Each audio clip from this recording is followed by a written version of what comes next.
constitutional rights in the courtroom. I'm currently protecting our rights of our most vulnerable, our children, as the guardian ad litem attorney advocate for the children of Brunswick, Columbus, and Bladen County.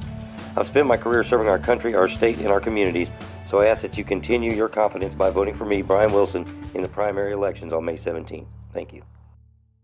I'm a medical assistant. I'm the first person you see at the doctor's office. I love what I do. I never have the same day twice, and my job is stable, flexible, and important. And I have options. Medical assistants are in demand. I can work in a variety of healthcare settings, including specialty physicians' offices, hospitals, and in any healthcare facility. I'm a role model for my kids and a trusted healthcare professional at work. I got my start at CFCC, and you can too. Visit cfcc.edu/medical assisting and get started today.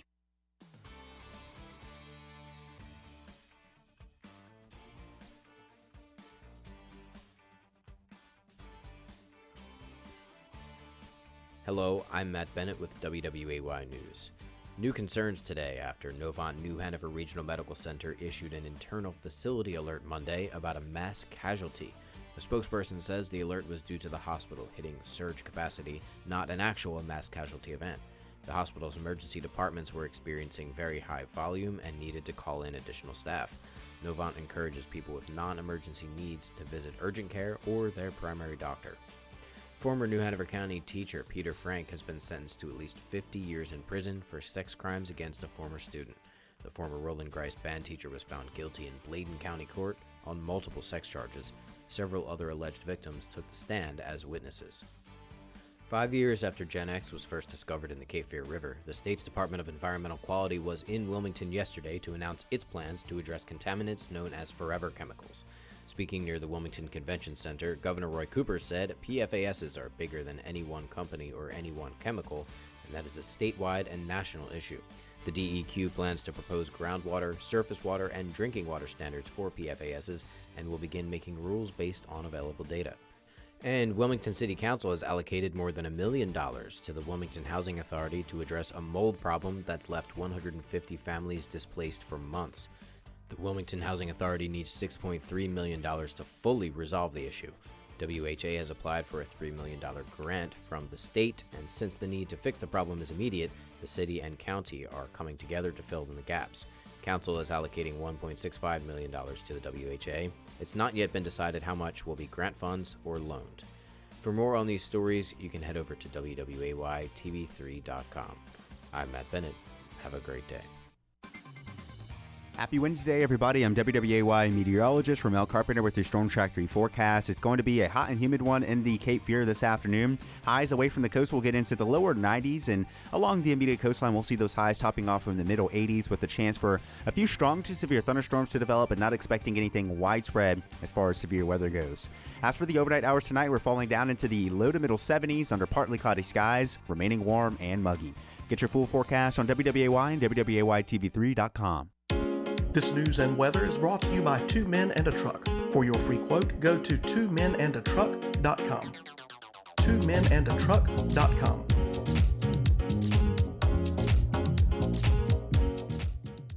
Hey everyone, Ben Hawkins here with Cross Country Mortgage. Rates are still at historic lows, and there has never been a better time to purchase your dream home or refinance your existing. With over 300 loan products including conventional, FHA, VA, USDA, renovation, and jumbo, we are certain we have the right loan product for you and your family.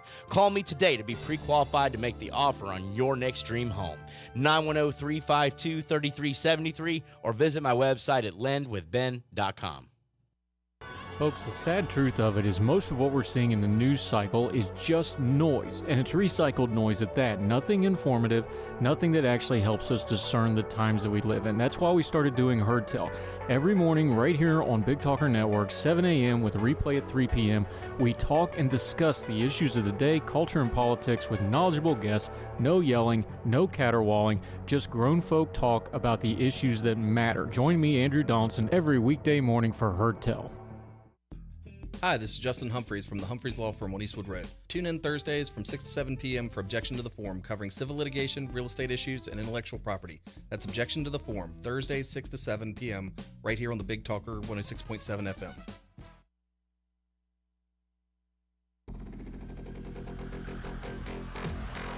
Hey, welcome back to the Asylum right here on the Big Talker Network. BigTalker.live. Download the app for Android and iOS devices. You'll love it. It's a way of life. You can partner or pair your Bluetooth device with your automotive entertainment system. Take the Big Talker with you anywhere and everywhere you need to be. Again, you'll love it. It is a way of life, I promise. Oh, yeah. Isn't that cool? Welcome back to the Asylum. That's right. It's a Riverwatch Wednesday. It's going to be a great one, I promise. Let's see. If I do that, oh, yeah. Y'all can hear me a little bit better, I bet. That's why we do this. It's a Wednesday. Had a great conversation earlier, as you, if you were tuned in, with Cooper and Andrew talking about education, which is it's a foundation of what the, soon-to-be normal people, right? This is where we get our fresh adults from, right? Because every year, new adults come into the workforce and old adults, retire out. That's how it's supposed to work.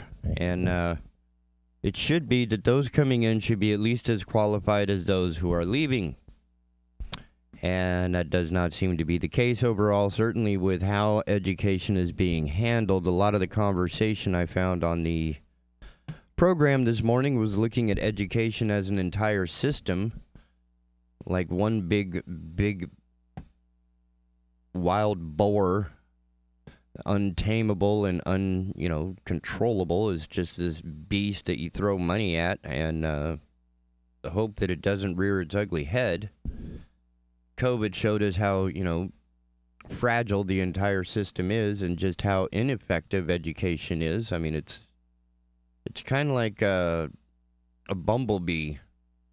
If you think about the mechanics of a bumblebee cannot, technically a bumblebee cannot fly. Well, actually, it's that a bumblebee cannot hover.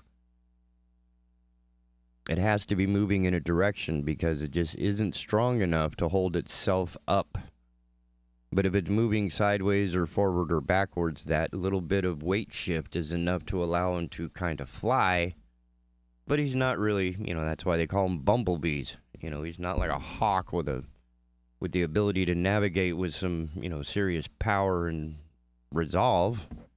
But that's sort of our education system. We're just looking at, taking in a mass number of blank cows, basically, and each one has a tag on their ear.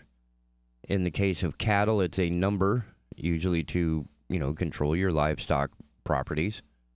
But in this case, it's actually a price tag, and the conversation, as Cooper put it, is that the money follows the child.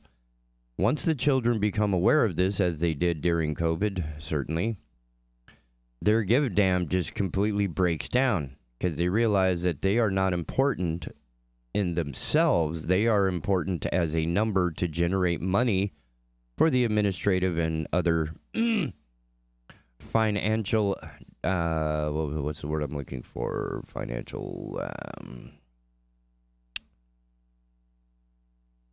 when you throw money at something, like a money pit, that's what it is, right? They want their share of the expenses, of the administrative costs, to maintain this facade, to maintain this circus, for lack of a better term. I mean, what else is it? It's a circus. I mean, come on.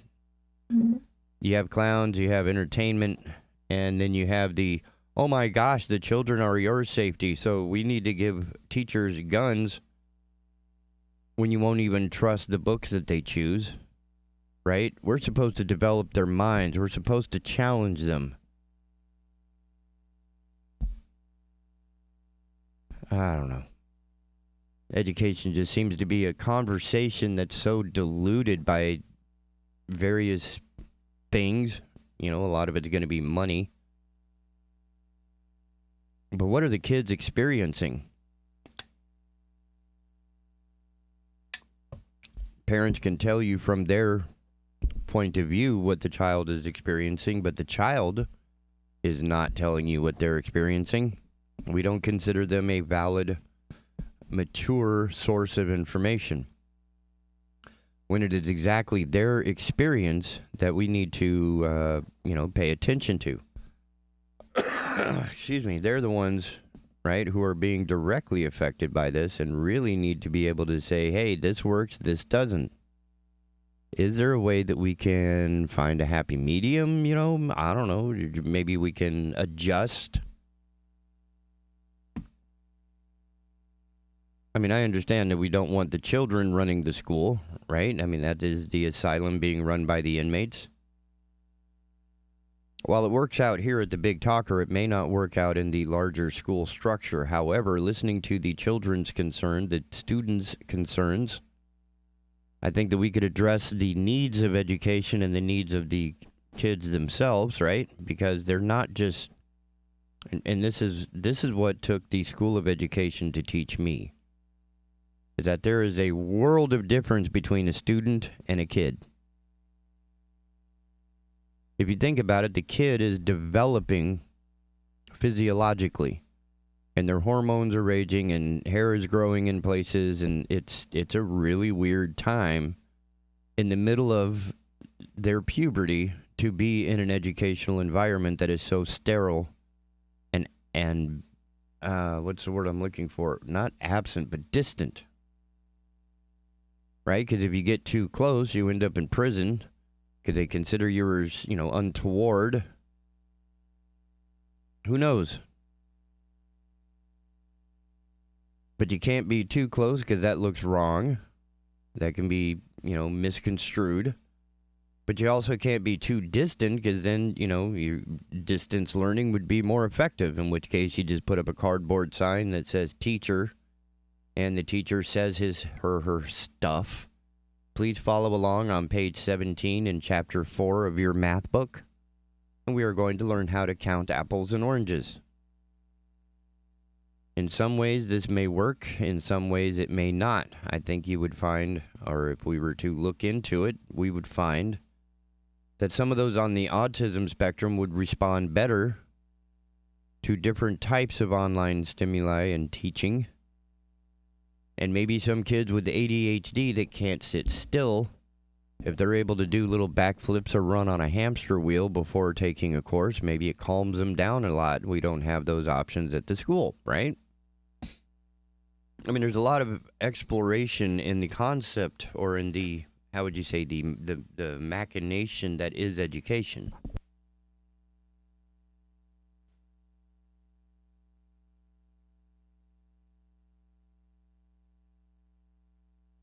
But when you're looking at it as an entire system, right, it's like looking at a building and trying to pick out a brick.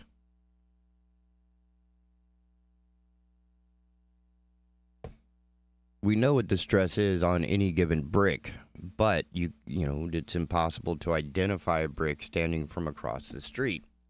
And that's sort of how we're judging the educational system, is that we're, zooming in on one or two failures or successes and then applying that like a vehicle wrap to the entire educational system. Oh, look, here's an underprivileged, socioeconomically challenged student individual who was able to overcome the worst of odds due to their wonderful school system. And you apply that to the entire education system as invalid as one of the failures who may go back to a school and do heinous things and then say, oh, the education system has failed us. This is a matter of convenience, optical convenience. What you see is not necessarily what you get, but what it is we are showing you. That makes a bit of difference, I think, right? Because we need to look at the outcomes, the individuals, right? Not the one or two success stories or the one or two failures. We're going to need to look at this as in, we're pumping $1 million into a school that has 500 children, or whatever that relationship ratio is. and then look at the results of how many of these students 5 years after graduation are productive, either as college students, college graduates, trade school graduates, or how many people are right now flipping burgers at a drive-thru.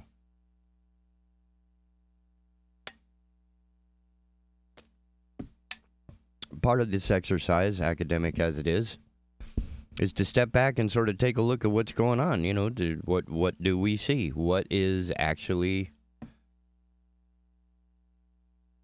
the result of this conversation, of this money, of this, you know, because that's a lot of money. Right? The DOD gets more, but our education takes in a lot of money.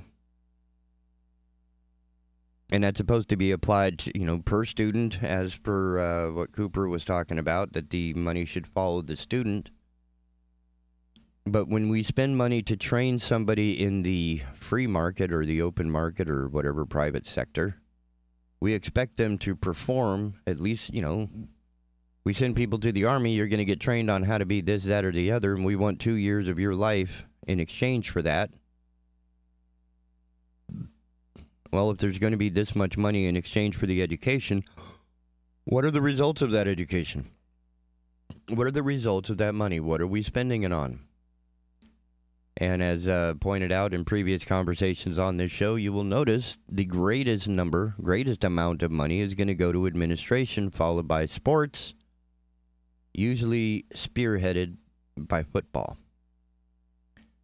So a lot of our education money isn't necessarily going towards education. It's going towards the school and the school programs and the school equipment. But not all of that is designed for education.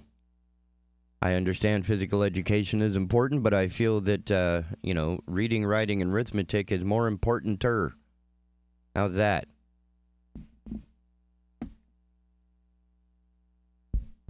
And that education needs to be far more than just trying to fill in the bubbles. We've gone through this rant before, but damn it if it isn't frustrating and continuing to rear its ugly head. Because again, we talk about these magnet schools, private schools, charter schools, all this other. We're not talking about the results, though. Has the solutions to problems in our country been addressed by these educated and graduated students or not? Right? I mean, all we've done in the last 10 years is develop a greater sense of grifting. Right? I mean, it used to be you could pay for one cable bill and get all the entertainment on your tube that you could possibly want. Now that is no longer possible, and you have to buy separate subscriptions to each system. So Disney is now an expense all on its own, separate from YouTube, which is separate from Hulu, which is separate from all these, right? So now people think that in order to keep up and stay informed and be entertained, they need to spend, hundreds of dollars a month, not realizing they're hemorrhaging $20 here, $20 there for each of their subscriptions. But that was by design. We saw this in school. Hey, why buy the cow when you can lease the milk?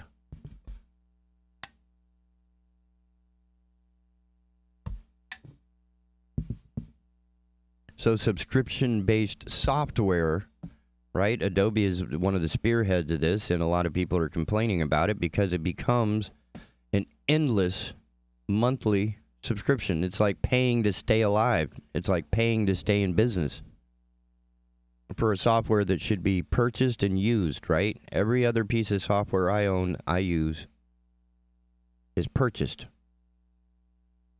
When I went to Adobe to buy some of their products and they came at me with their little subscription, I said, no, sir. You will give me the option of paying a flat-out license, and you will never bother me again.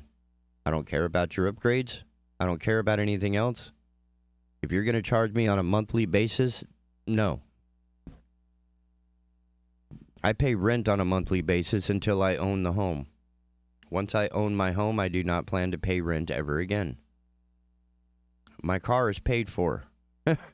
right? I am not renting my car. I am not renting my software. And here's the nefarious part. If you do not pay your software on the month, everything that you have, right, because you can't keep it, it stays in the cloud. If your account goes bad, you lose everything in the cloud. All of your work is gone. All of your backups are gone. So we've learned how to grift. We have learned how to make people dependent, just like in the healthcare system, right? People are dependent on medicines to stay alive. You know, we aren't looking for any cures for an issue or an illness. We are looking for a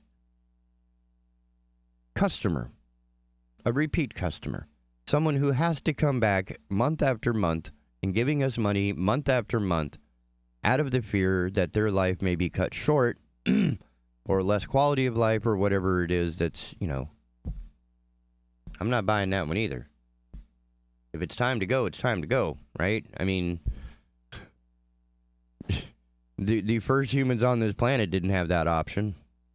When it was time to go, it was time to go. There was no, here, take this pill at $100 a pop. You need 3 of them a day, right? That's $1,500 a week. Somebody's going to make money. Just like the school system, somebody's going to make money, but it doesn't mean that the process is being effective. So following the money has led to many a discovery and investigations, right? In our history as a species, as a group, many of our crimes are solved by following the money. I'm not saying that education is a crime, but something or some, you know, there are things happening in education that should be considered criminal. What they're doing with this money and what they are using for emphasis and argument to, you know, justify these types of silly decisions. But that's just me. You know, I'm alone in this little fight because I don't feel that there's enough education in the educational system. You might teach them how to add, but you have not taught them how to handle awkward, uncomfortable situations. Right? When I was a kid, I pointed this out, the special needs children, students, they were still mainstreamed, meaning they came to the same building I did, but they were sequestered in their own segment, their own section, their own rooms. They ate at a different time and in a different place than the rest of the children. So when we all graduated school and saw one of these special needs children out in the wild, we did not know how to respond. We were not given any sort of direction or introduction as to, hey, this is unusual, this is awkward, here's a good way to go about it. Here's how to develop a sense of empathy. Here's how to reconcile that which you feel and that which you see. No, not important apparently, because that's not what's going to get money for the football program, which will take them to state and make them, I don't know, more valuable to the education system so they can get more money and funding next year because their football program is so spectacular. That's why I have difficulty with some of what I'm hearing as far as, you know, whenever money is discussed in education, you need to look at how that money is being, you know, we allocated $1 million, okay? How much of that actually went to the teachers? How much of that actually went to support the students who are at risk? How much of that went to the sports and football program? How much of that went to the band and arts program? How much of that went to shop class? Right? I think rebuilding our carburetor is probably as much of an art as sculpture. Certainly the understanding of how it works and the patience required to make it work. It's not just filling these heads with data. We got to teach them how to be little spawn, how to be humans, how to interact with the rest of the world, because it's going to happen. You're not being educated in a bubble, right? And if you're going to mainstream, as it were, or whatever the term was, these unfortunate children with disabilities and challenges that the rest of us may not understand, But if you're going to mainstream them and throw them into the regular population, you need to help the entire population come to terms with that. They need the tools then that they are going to need later in life. Where else do we develop these tools than in a safe school system? And by safe, I don't mean safe from guns. I mean safe as in a safe place to make those mistakes and not be judged or criminalized or whatever the term would be. Just correct it, right? First time my son played an actual basketball game, he wasn't really taught on how to play the game. So when the ball came to him, he grabbed it and curled up and protected it on the floor. Right? He didn't really have a concept of a team throwing stuff in one direction or another because everybody was more interested in their own handling. Right? You got the ball, do something with it. Okay, he's going to curl up and protect it. He had to do that for, his sister. He's had to do that for a number of things. He was, 6 at the time? So that was his natural reaction. The other kids were making fun of him. But if the other kids had been educated on that, they would have been more supportive in saying, hey, good job protecting the ball. Now let's get it into our basket. Right? We don't have this complete education model. We seem to just look at it as, oh, that's education, some magic spell that we put onto children and they come out at 18 with all this stuff in their head. But we haven't developed them as people, as citizens, as human beings, as little spawn, as young adults. We just slap a sticker on their head. Hey, you're 18, you graduated high school, you're an adult. You're now able to drink and drive and go fight wars and everything else. Oh, wait, no, you can fight wars and die in a foreign country, but no, you can't buy alcohol. Not yet.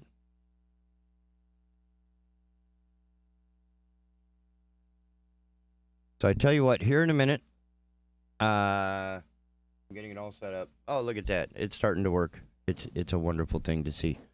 When we come back, Dan Roman from Take 3. Dan Roman from Full Circle Fitness will be joining us. So please stay tuned. Don't go nowheres. The Asylum, your refuge in a world gone mad. We'll be right back after these messages. Don't forget to peruse our website, download the app for Android and iOS devices, and you can send us an email with any comments, questions, concerns, compliments, or critiques you may have. We can't get better without you. We will see you in just a minute. Don't go nowheres.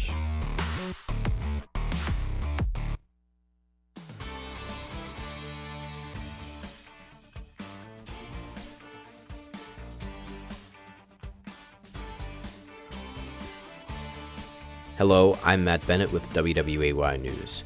New concerns today after Novant New Hanover Regional Medical Center issued an internal facility alert Monday about a mass casualty. A spokesperson says the alert was due to the hospital hitting surge capacity, not an actual mass casualty event. The hospital's emergency departments were experiencing very high volume and needed to call in additional staff. Novant encourages people with non-emergency needs to visit urgent care or their primary doctor. Former New Hanover County teacher Peter Frank has been sentenced to at least 50 years in prison for sex crimes against a former student. The former Roland Grice band teacher was found guilty in Bladen County Court on multiple sex charges.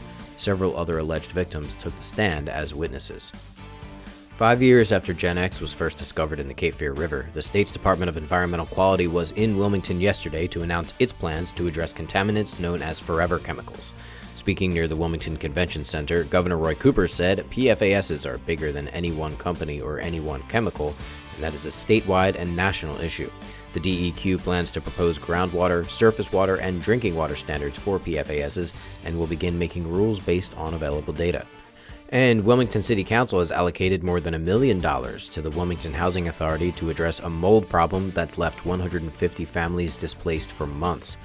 The Wilmington Housing Authority needs $6.3 million to fully resolve the issue.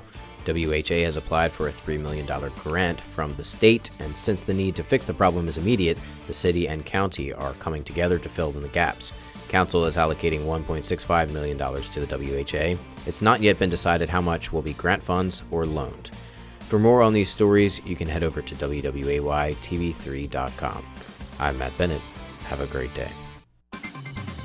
Happy Wednesday, everybody. I'm WWAY meteorologist Ramel Carpenter with your Storm Track 3 forecast. It's going to be a hot and humid one in the Cape Fear this afternoon. Highs away from the coast will get into the lower 90s, and along the immediate coastline, we'll see those highs topping off from the middle 80s with the chance for a few strong to severe thunderstorms to develop, but not expecting anything widespread as far as severe weather goes. As for the overnight hours tonight, we're falling down into the low to middle 70s under partly cloudy skies, remaining warm and muggy. Get your full forecast on WWAY and WWAYTV3.com. This news and weather is brought to you by Two Men and a Truck. For your free quote, go to twomenandatruck.com. twomenandatruck.com.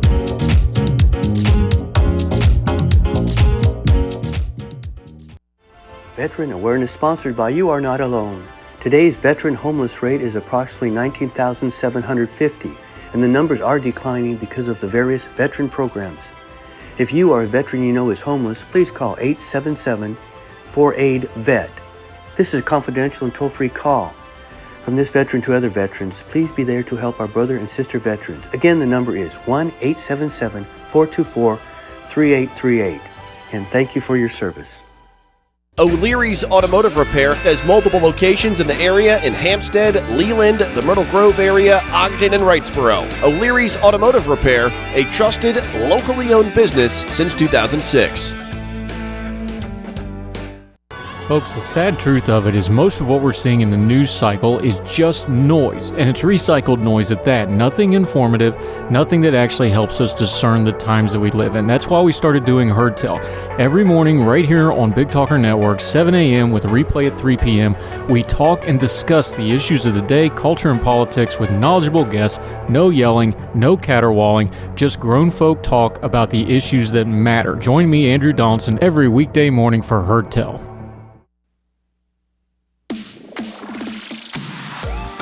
Hey, welcome back to the Asylum right here on the Big Talker, your refuge in a world gone mad.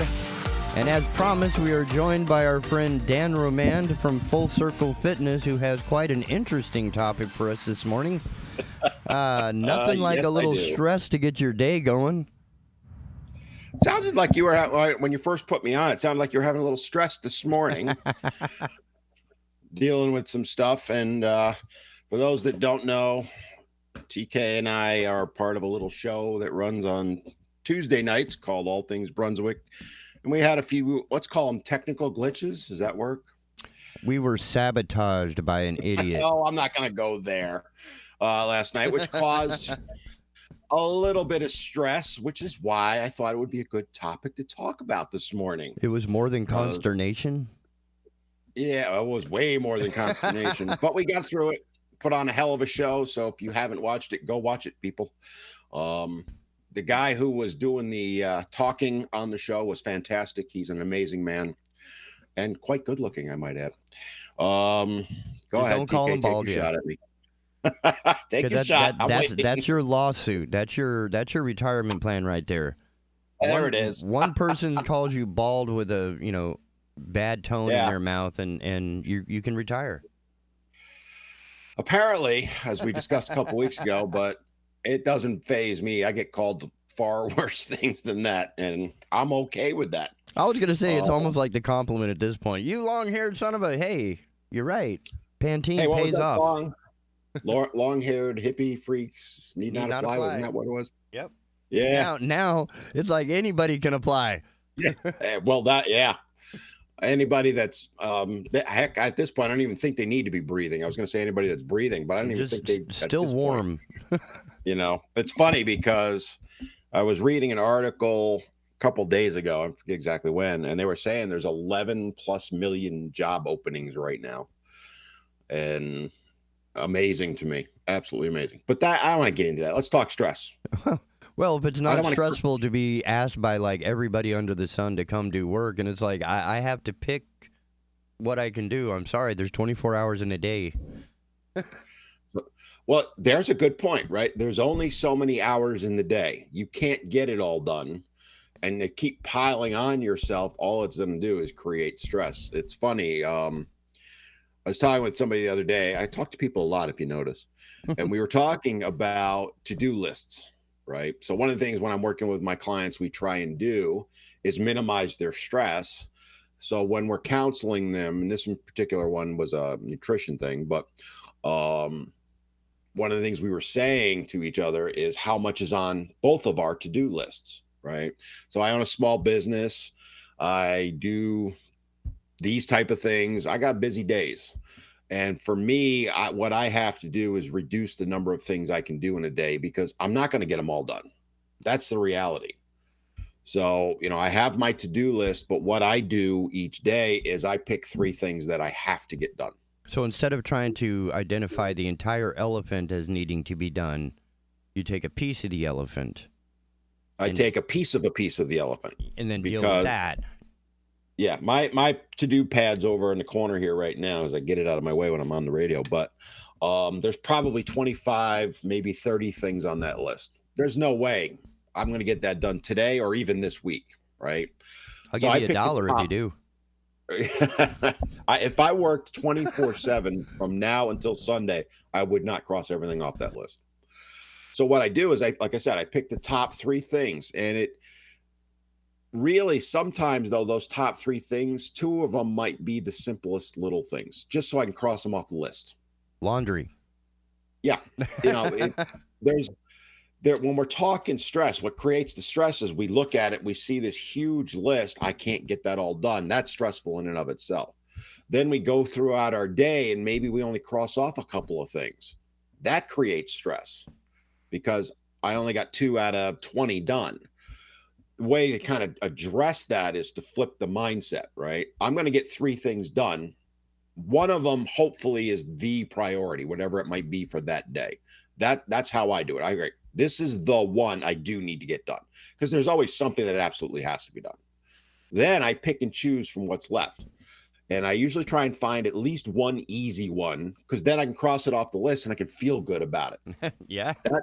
That's the key, right? I got something off the list. It's flipping that mindset from, oh, crap, look what's left to, hey, look what I got done. From being overwhelmed to being effective. Exactly. So, some days I might cross off 5 or 6 things. Those days it's like, cool, I got a lot done. When you flip that mindset, it makes a huge difference. It really does. And as I was talking with this woman the other day about it, and she's starting to do that because I've been working with her on that because what she does is the stress causes her to eat. So she feels stressed. She runs, she works from home kind of thing, right? Yeah. So she'll run to the cabinet and grab, and what'd she say to me? I ate an entire sleeve of Oreos. Whoa. Because she was feeling stressed because she had so much to do with her work and she knew she wasn't going to get it all done. And then, so hopefully I've kind of gotten feedback from her already. She's already kind of seeing the benefits of it. It's a change for her. It's a drastic change. And it was a change for me when I adopted that because we're going to run into things, as you and I found out last night, that we don't expect, right? Oh, yeah. And they can eat you up. Now, I thought all things considered, it was I'm not going to call it a disaster because we put on a good show eventually, right? But some people would have viewed that as a complete disaster. It was a challenge. Whereas I was like, all right, it was a hiccup, Was it a good thing that happened? No, obviously it wasn't. But 10 years from now, are you even going to remember that? I would even posit that next week we will have learned enough from this week. Exactly. I'm focused on, a phrase that I use a lot when I'm training people is called focus forward. I should copyright that because I say it so often. Stop dwelling in the past. You can't change it, right? And there's another stressor, right? Another thing that causes stress. People just relive things, the negativity over and over again. For many people, it's decades. Now, I'm not talking about trauma you might have incurred, horrible things. I'm talking about day-to-day things. I didn't get this report in on time. Or I can't believe that guy just walked right past me. Yeah. Or I got fired from a job once and I didn't agree with it. And looking back at it now, I'm like, who cares? Did it change my life? No, not really. I mean, it did at that moment, right? But I know people that have lost jobs and 20 years later are still dwelling on it, beating themselves up for it too. Why? What are you going to accomplish by doing that? That one's moved on.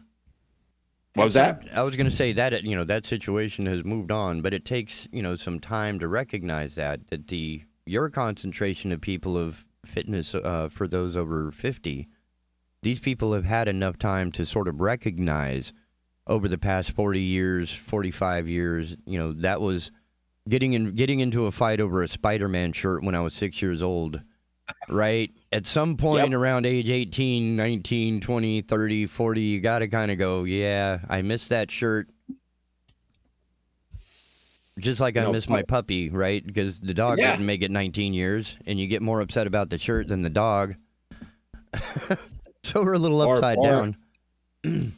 Quick side note, my wife and I were watching TV last week, and it was some movie we were watching, and like 40 people got killed, right? This guy was just shooting up everything. Nothing. No reaction from my wife. One dog. Oh, you're watching John Wick.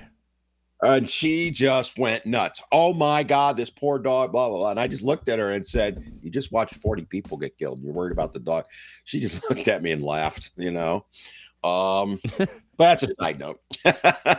So sometimes the stress is going to be from an internal disrepresentation or dysfunctional relationship with reality, meaning, like in a lot of cases, certainly our largest consumer sector is on vanity, makeup and clothing and things like that we are stressed just walking out the front door, experiencing other people, that we are comparing ourselves to each other's facades and generating a level of stress on ourselves, superimposed by an imaginary, construct?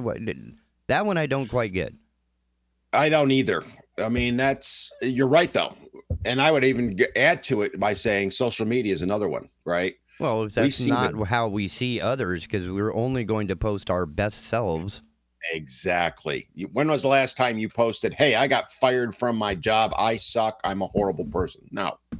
You're going to say, hey, because they'll get another job. Hey, I just found a new opportunity I'm moving on to. Or what about the ones who are relationships? Like, they just found their whole world. They just found honey, you have met so many of your whole world. You own your own solar system at this point.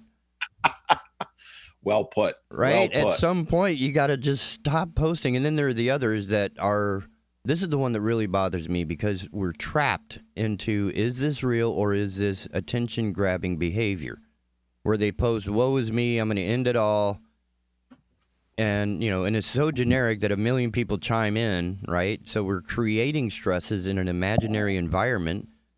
And that is, that's just a content, what's the word I'm looking for? Like a clickbait. Because Facebook is still making money on that, whether it's an attention-grabbing suicide type note or somebody talking about their 7th boyfriend of the year. It's not a... It's a really weird frame that I can't quite put my head around, but it seems to feed our stress, our need to have makeup, our need to have skin conditioners, our need to have Tommy Hilfiger shirts or whatever.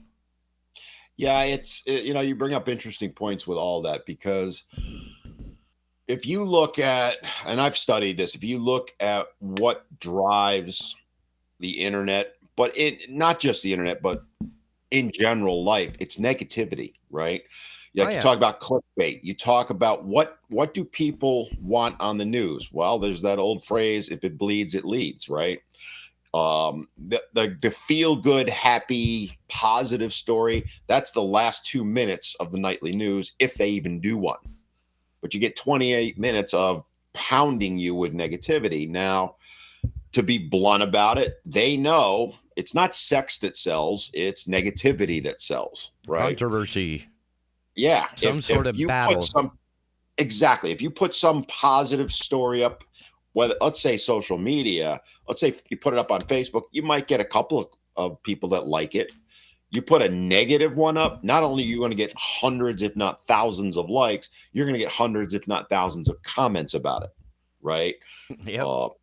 These news organizations in general, but really not just news, anything, the more controversy they create, they know the more likely we are to respond.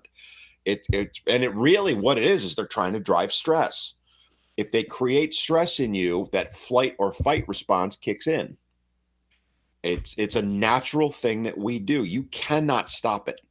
It's going to happen. Now, how you approach the responses, you can. That's in your control. But you're going, if they post something, somebody killing kittens in the middle of a street, people are going to respond. And Facebook is going to make money on every single click. Everything, not only just Facebook, but the companies, right? So if, Acme TNT, I'm thinking of Roadrunner now, puts a post up of some guy using TNT to blow up a box of kittens, they're going to get feedback. But as they say, any feedback is good. They don't care if it's positive or negative because their name's getting out there, right? And it's manipulating our stress level. If they can create stress in us, they know that they're going to get a response. As opposed to they make you feel good. Yeah, you'll get a little endorphins swimming around in your brain for a little bit, but you're not going to really respond to that. And that's where we as a society need to look at ourselves with that and say, wait a minute, I need to step away from it. That's why I'm a big fan of not going on social media. If I didn't own a company and have to be on social media for that, I would not be on any of it. Unfortunately, I have to get on there, and there's sometimes you go down that rabbit hole. Well, so when I was younger, before social media became the monster that it is, studying this is just before I got married, and we were looking at, my fiance and I were looking, she was a mental health expert.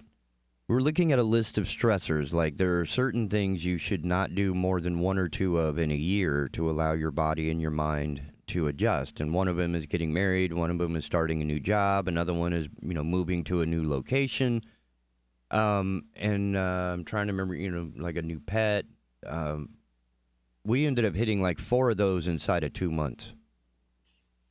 And we wonder, and in retrospect, we're kind of wondering why the marriage fell apart, because there was so much stress, and the way we handled it sort of diverged at some point, where she became more of a Karen and I became more of a just let it do, just let it develop until it's a problem. Don't make it a problem.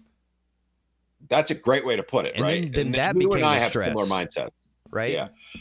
Because now she's stressing me that, oh my God, this is going to happen. And I'm like, but it hasn't.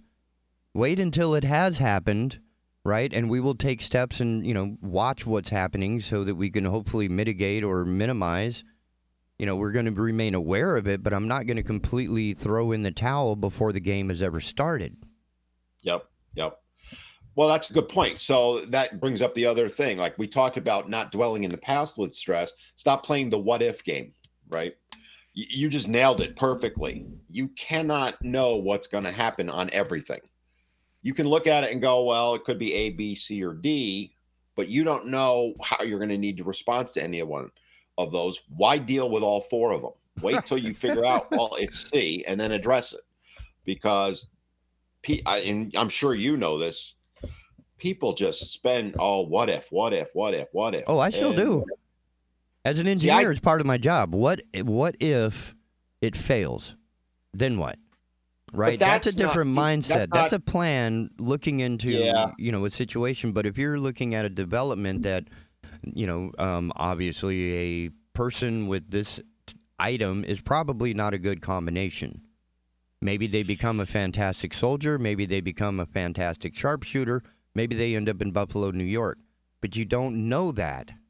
And it's sort of adding to your own stress, predicting what somebody else's life is going to do when it's not your responsibility. And we are not taught what is ours to grapple with and what is not. So your troubles are your own, and I can help you if you ask, but it's not my stress to add your issues to my world. Yeah, you can't control what someone else does. You can try and help them. You can counsel them per se, but you can't control what they're doing, or you shouldn't be controlling either. So, right, their outcome is not a reflection. Yeah, I want to differentiate, like you were talking about planning for events that happen. Let's just kind of use last night what happened, right? The system technologically just wasn't working. Plan B, plan C, there's nothing wrong with that. But that's not going to cause you stress. That's saying, okay, if A happens, I need to have B, C, and D ready. That's just planning. That's different than going, well, if A happens, I'm going to beat myself up first of all. Then I'm going to scream and yell and blah, blah, blah, blah, blah, right? That's where I'm talking the differentiation is. Well, you're also reducing stress by planning. Almost like we do with children. Yes. Before you transition, like the kid's having a great playtime and then now it's time to go with mommy shopping, you don't just grab the kid and go shopping. You let them know a little ahead of time, playtime's almost over.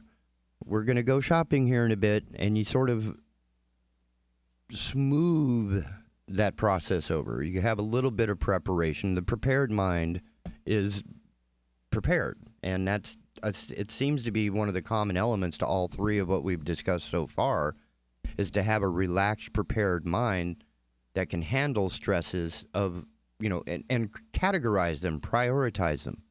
Exactly.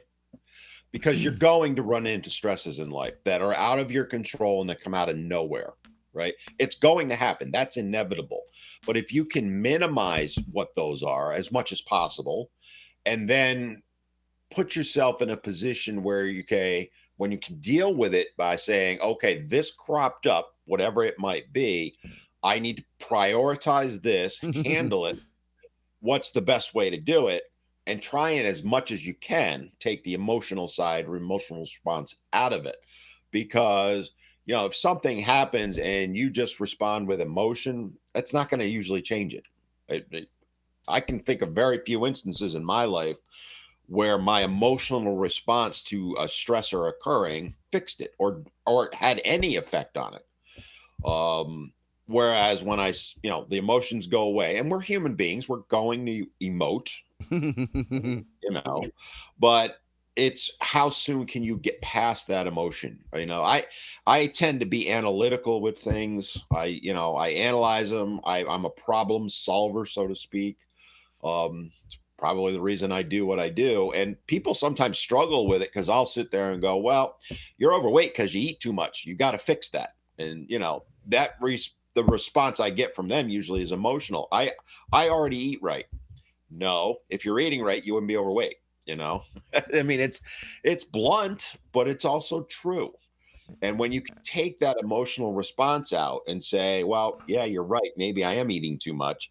Let's address that. That's when you resolve it, as opposed to digging your heels in and going, nope, I eat right. I eat right. Well, if you're 100 pounds overweight, you're not eating right. Okay. We just have to be honest with ourselves about it, which unfortunately these days, being honest, hell, doctors are being told not to tell their patients that they're overweight. I mean, well, if you do that, you lose a patient, you lose a customer. You might gain a patient, but you lose a customer, and we need repeat customers to keep this medical machine alive. That's the whole thing behind medicine, right? It's not to fix problems, it's to put Band-Aids on them so you have to keep coming back for more. We got to replace those Band-Aids. So, when you're dealing with what I always tell people is when you have a stressful situation come up, couple tricks that I use, and they work for me. First thing I do is just take a moment and let my emotions do their thing, because you're going to have them. To say I'm just going to stop them, not realistic. But it's then like getting punched in the gut. You're going to double over it at first. Exactly. Because you're not expecting it, and it hit you. Now you got to respond. That's the part where you need to take the 10-second breathing or whatever it is. Maybe you got to squeeze the little wax ball, right? I can't remember the movie. The guy was... I'm looking for mine. I have one of those stress balls somewhere around here. Yeah. What I tell people to do, and you kind of hit it, is just close your eyes, take 5 deep breaths. then address the problem. And I actually did that last night, right? You guys are working on the problem. I'm feeling a little stressed. I said, let me just take a moment. And it was funny because I was up on the stage with Mary, and I'm like, I'm just going to take a couple breaths. And she's chuckling at me, right? Because I slipped into my guided meditation voice. Hi, welcome to another guided meditation. You know, that voice. And I got her laughing. So I broke her stress with that, took my breaths, and then went over and addressed the problem. Just those 5 breaths are proven. It's a proven thing. But they have to be slow because on my end, I was hyperventilating. Yeah, and I recommend to people, because Lori and I, my wife and I, go into corporate offices. The number one issue that is brought up is stress in the workplace. And that breathing technique, close your eyes, 5 long, slow, deep breaths, exactly what you're saying. It's proven it will immediately reduce your stress level. And then it'll let you get that emotion out and focus on dealing with the issue, because the issue is not going to get dealt with until you deal with the stress. So things like that, meditations are another thing. I do meditation pretty much every day. They're not, I'm not standing there for an hour doing Om. Most of them is 2-3 minutes. It's simple little breathing techniques. I do them at lunchtime a lot of time, and it just lets me get through the day, put the morning behind me, and move on. Things like that, little tips like that, little tricks like that can have a huge and a profound difference in how you address stress. And if anybody wants to recognize or wants to see this at its extreme, is to work with a pilot. Right, because these guys can lose both engines on an aircraft, and they don't stress. They know things are important. They know that there is, an issue that needs to be addressed, but there is absolutely no panic. They are trained to just basically handle the situation straightforward. Exactly. Right, and they have a plan. They right, they have their checklist. They have their checklist. They have a prepared mind that's been cultivated to say, all right, no matter how extreme a situation, your response to it is what saves lives or loses lives. Yeah. As Dr. Cahoon, our next guest, has said on many a time, when you panic is when you lose. Great way to put it. I couldn't agree more with that. Now he's talking about like being, 100 feet underwater with an air tank. If something goes wrong, panic is the last thing that's going to help, right? So yeah. If you're in an airplane with no engines, all of a sudden, if you panic, you've lost precious seconds or minutes even to respond. You only got so much time to respond. And that's sort of a precursor that in our own little lives, the worst that might happen is we skin our knee. Right? Yeah. Like Peter Griffin, who sits out front of his house for an hour. Or you just kind of go, man, that sucked, and just keep going, because the next stressor is the one you got to worry about. Having that sense of priority and importance, I think, would help. Yeah, the idea is to minimize as much as you can the stressors that are around you, have a plan in place, as we talked about, and then just let it go afterward. You can analyze, like if a situation comes up, I will go, all right, well, this happened. What could I have done better? That's fine. There's nothing wrong with that. But if you start beating yourself up, as so many people do, that's just not productive, right? Nothing is gained by that. It just creates more stress on you. And let's face it, we got enough stress in our lives right now. We're worried about filling our gas tanks and putting food on the table. We don't need to be worrying about, Johnny's skin knee, like you said, or Jane's makeup, what it looks like on her. Who cares? Or that somebody called me bald. Oh, right? Because a lot of our stress seems to be based on this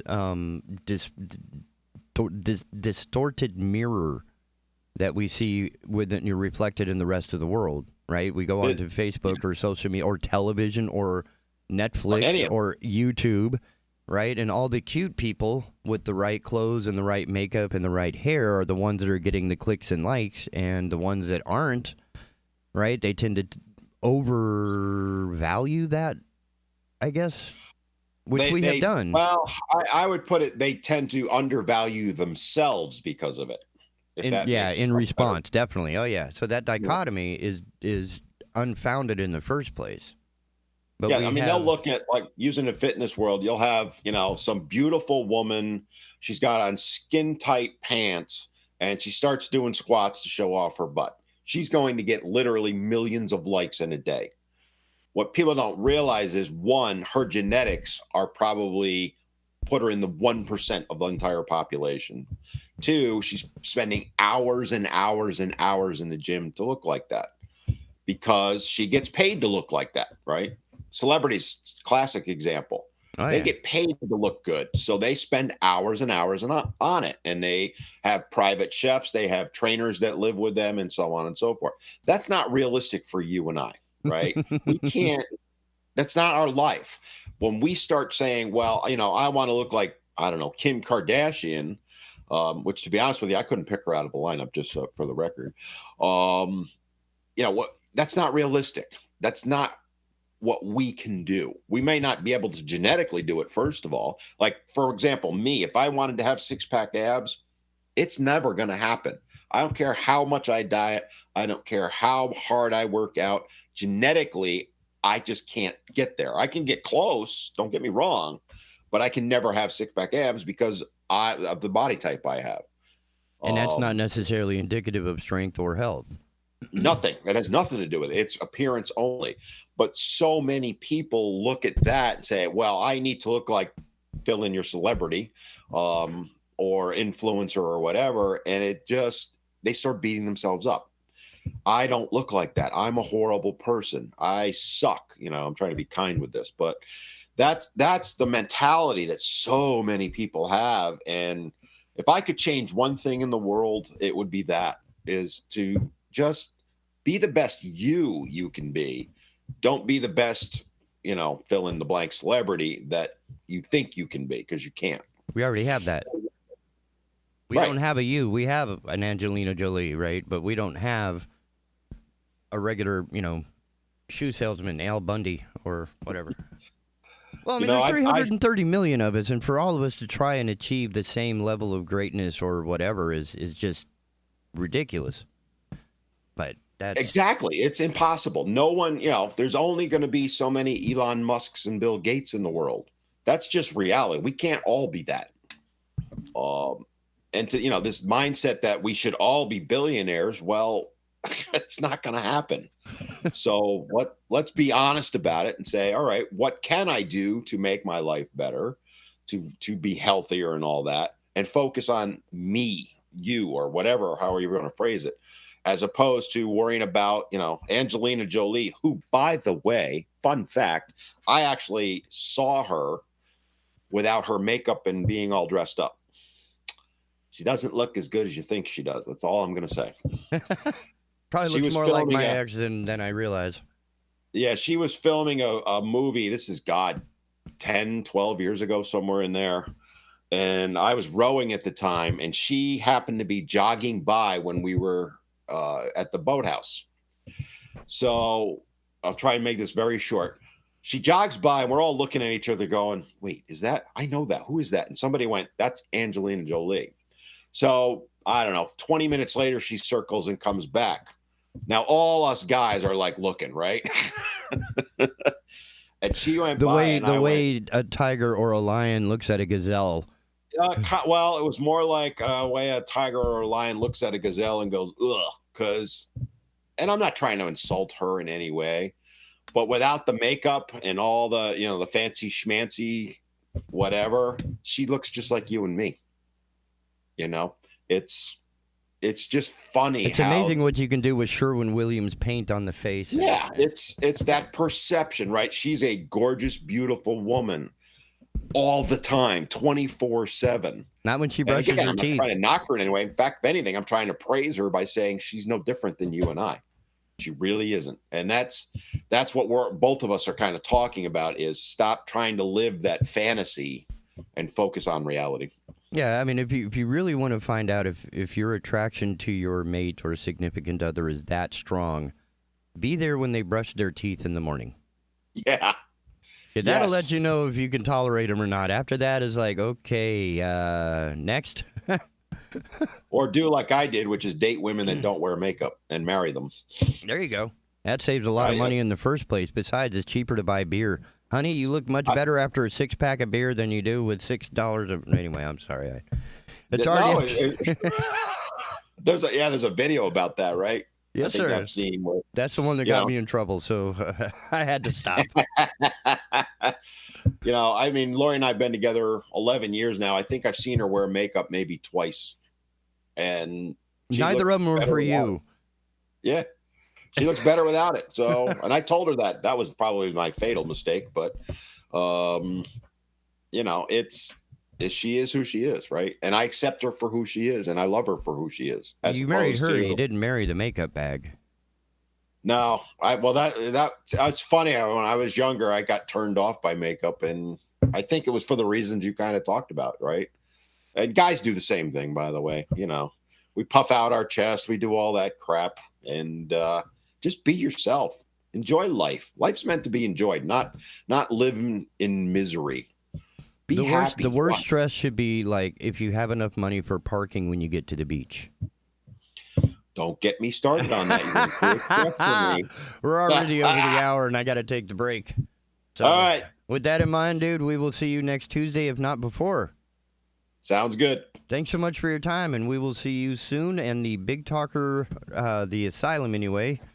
Oops. There's something I forgot to do. That's going to be it. There it is. I love this new music selection. I have a whole new bucket of really scary, dark sounds. I mean, doesn't it sound like something straight out of a horror flick?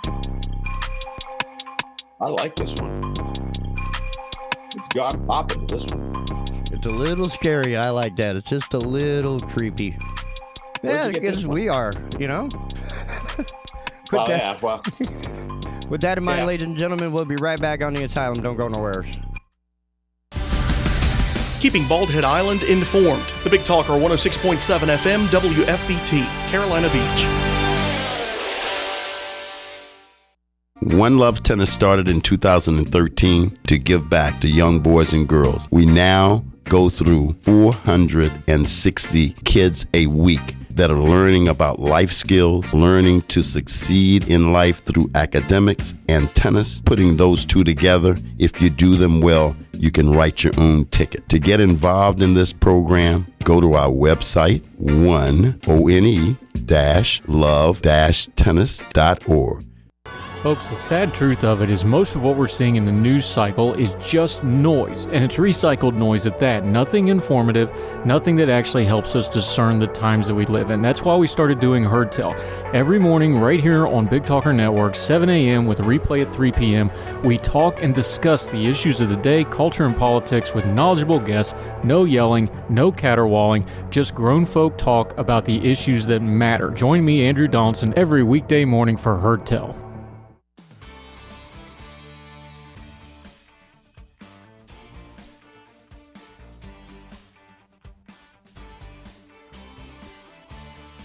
Hello, I'm Matt Bennett with WWAY News.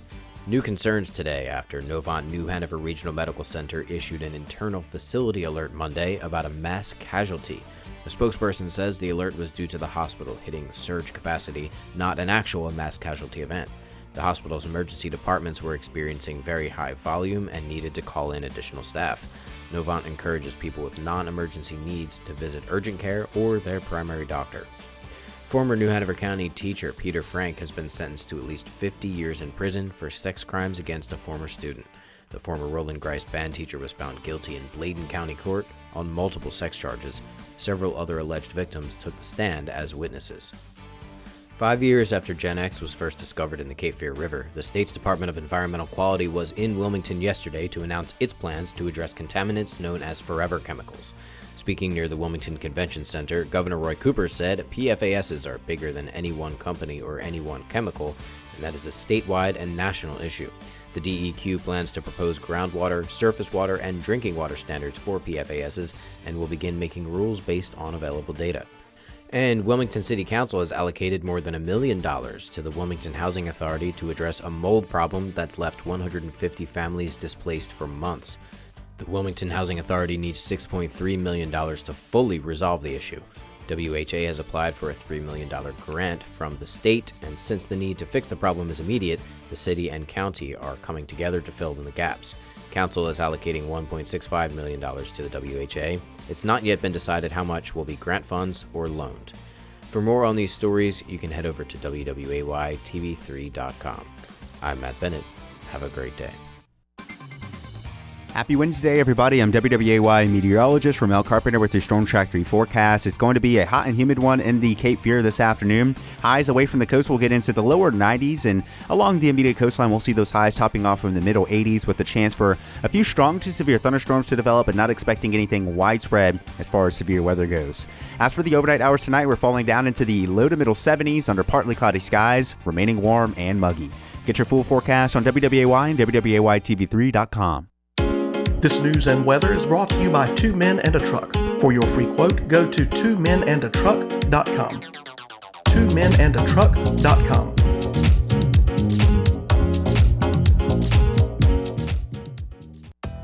Government has become too big, too overtaxing, and is constantly overregulating every aspect of your life. If you agree with that, tune into Consumer Choice Radio every Saturday at 10 a.m. here on the Big Talker 106.7 FM. With me, Yael Osowski. And me, David Clement. For an hour, you'll get expert analysis on what the government is sinking its teeth into next, and how you, as a consumer, can push back. ConsumerChoiceRadio.com.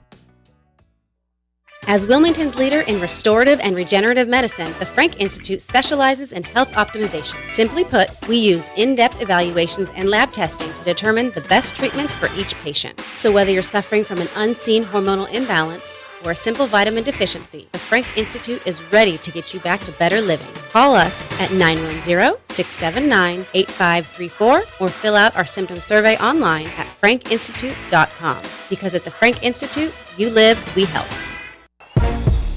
Listen to Tom Goolsby on The Chad Adams Show. People with common sense know that the entire theory of socialism is one big lie. The Big Talker 106.7 FM. It's a good thing you're good at something else. Oh. Boy, that one's a heavy track. I like this track. Hey, welcome back, ladies and gentlemen, to the Asylum, your refuge in a world gone mad. Our parent website being bigtalker.live, where you can, send us an email with any compliments, questions, concerns, critiques. We can't improve without your help. And as promised, we now have with us Dr. Larry Cahoon from the Cape Fear Riverwatch, a biologist, limnologist, oceanographer. Smart guy. I mean, you have so many experiences that when you come with a conversation, there's going to be some authority. Which I respect, because that's, if I were to get it from the news guy, as we did this morning, something about the Gen X 5 years ago was first discovered. Apparently, they're limited only to what Star News released. We discovered Gen X was in the water long before that, were we not? Yeah. The science community knew about it, yeah. And so did the regulators. Or they should have known, because we brought it to their attention. Yeah. I may have mentioned this in previous weeks, but the history of this stuff goes way back. They started polluting the river with PFAS compounds along about 1980, and they never disclosed that they were doing that for a couple of decades. When the PFOA story broke up in Parkersburg, West Virginia, that was the late 90s and early 2000s.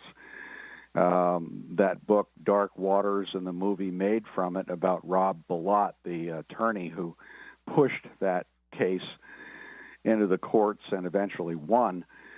That was a situation where something like 3,500 people were poisoned by that compound. DuPont moved PFOA production from Parkersburg to Fayetteville Works in North Carolina in 2002 and began producing that stuff here. And they didn't stop producing it until 2013, 7 years after a consent agreement with EPA to phase out production of that stuff. And they began producing Gen X commercially along about 2010 as a replacement for PFOA. But going back to the early 2000s, DuPont, of course, was aware that discharges of these compounds might get looked at. And their environmental manager, Michael Johnson, sent a certified letter to the regional office of what was then Department of Environment and Natural Resources in Fayetteville, and said, and I am paraphrasing now, I've got a copy of the letter if anybody wants it. It's in the public record. We produce a lot of these perfluorinated compounds, including various byproducts, and they're present in our discharge, and we have reason to believe that some of them may be toxic. And they didn't give any specifics. They didn't name any compounds. They didn't describe the nature of the toxicity. And they said, well, the only method we have for detecting them is nuclear magnetic resonance, which sounds all high and mighty and fancy. I'm parenthesizing and expensive now. Oh yeah, very expensive. And for those of us who've had a couple semesters of organic chemistry, we know what NMR is, nuclear magnetic resonance imaging, right? For everyone else, it sounds like magic.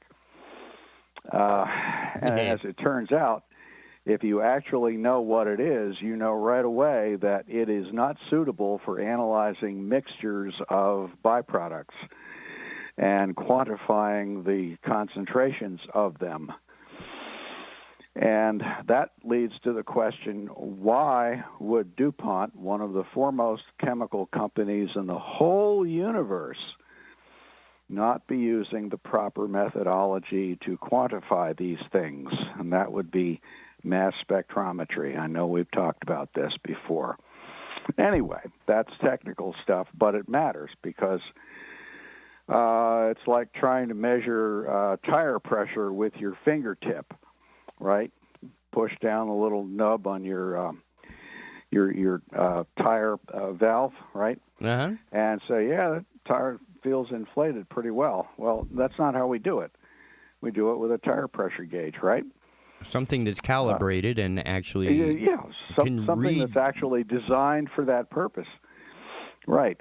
Imagine that. And so they said, well, we can't really measure this stuff at the levels at which we would have to report them to you in our discharge. So do we really need to report them? And they sent this letter to the Diener office. I forget the addressee, but it was a certified letter. So, you signed for it, and there was a receipt and all of that. I've seen the response, and the response letter addressed a separate issue that was raised in that original letter about discharge through a stream into the Cape Fear River, and shouldn't we post a sign there warning people to stay out of that stream? And the Diener response was, that does seem to be rather prudent. Yeah, and the Diener response was, yeah, go ahead and put a sign up. But they didn't say anything at all about reporting the constituents in the discharge. Now, the Clean Water Act makes very clear that if you are aware of a toxic discharge above a certain level, you must declare that formally and say, we're discharging the following stuff. You must report it, okay? And, citing the wrong technology for that is not a defense to anyone who knows what they're doing. So the state was aware that stuff was being discharged into the Cape Fear River, and that stuff was PFAS compounds. They knew that. They chose to ignore it. And that was back in 2002. The letter was dated April 24, if anyone cares. I always get a kick out of all the hubbub that has arisen over the discovery of Gen X in our water in June of 2017.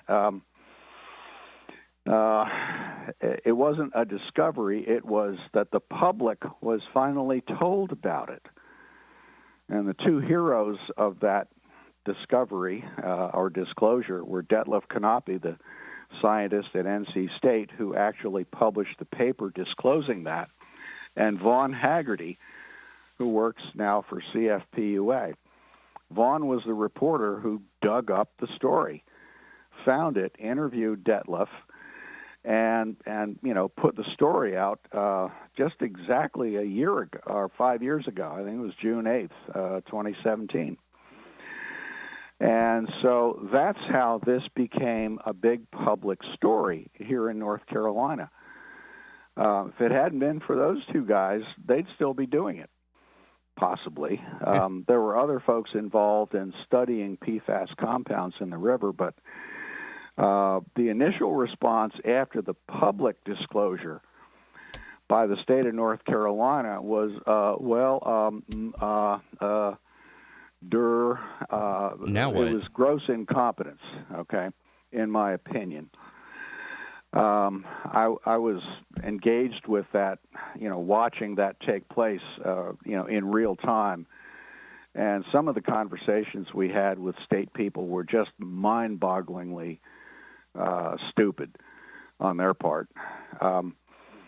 The initial health advisory limit for Gen X was set by the state toxicologist at 71,909 parts per trillion, if I recall the number correctly. It was ridiculously precise. And I recall a conversation, two of us, Suzanne Brander, one of my colleagues then, and I had with that person. And we challenged her. We were not at all happy about that number. And turned out she left that position 2 weeks later, no doubt by invitation, because there was a firestorm of opposition to that. And then they came along with a brand new health advisory level. I think it was down to 140 parts per trillion at that point. So you have to ask the question, well, how do they pick these numbers? Because the data underlying the numbers didn't change. And so, this was a bunch of bumbling idiots, frankly, trying to assist with us. We were also told by someone fairly high up in the DEQ office in Raleigh that, in fact, ChemWars did disclose the presence of Gen X and shared with us a product brochure advertising Gen X as a commercial product. Well, that's not disclosure for the purposes of the Clean Water Act. Advertising that you're producing stuff is not disclosing that you're putting it in our drinking water supply. And so it became clear that DEQ was fumbling around and really did not know how to respond to this. And part of that was, quite frankly, in my view, they were up to their necks in collusion. Some of the senior people had been involved with this business for a long time, and they had to cover their you-know-whats. Cape Fear Riverwatch, and again, I'm on the board of directors, as you point out all the time. I'm very proud to say we sued the state of North Carolina and ChemWars to force them to stop this pollution, and that's where the consent order came from. If you watch those cute little ads that ChemWars putting up about we're building a wall working with state regulators, and you look at the screen, if you can stand to put up with their BS that much, down at the bottom right-hand side of the screen, there's a little notice about per consent order, with some numerals and letters. But, it's not that Chemours volunteered to do this. No, they were ordered by a judge to do it. Yeah. This is not a voluntary effort to be a good neighbor and a steward of our most precious resource. That's right. They have a gun to their head. Gun to their head. Yeah, exactly. Oh, yes, I'm a nice guy. I really am. As soon as this guy leaves, I'm going to show you how nice I am. Right. So, I'm, pardon my cynicism, but, I see a lot of smiley face stuff being plastered all over this story, and it really makes me angry. And, the real truth is a lot uglier. We, the people, were let down. Now, last week, as you'll recall, there was a bill introduced, or the week before, into the state legislature by our local delegation. Ted Davis, I think, took the lead. The bill is called H-1095, and what it would do is force or allow the Secretary of DEQ to require that Chemours, I don't think they name them by name in the bill, but would require them to pay the cost of cleaning up our drinking water. The CFPUA is spending $45 million to bring a granular activated carbon system online, I think within a month. Nice. And they're billing us for that because they have no choice. Right. They don't have the money in their wallet. That's right. They don't. And so they have to raise our water rates to pay for that. This bill would allow the Secretary to make Chemours pay for that. And the same thing would be true for the Brunswick County water utility as well. They're spending another $25 or $50 million, I forget the number, to build a reverse osmosis system for their drinking water supply coming from the Cape Fear River. So this is not cheap. Cleaning this stuff up is not cheap.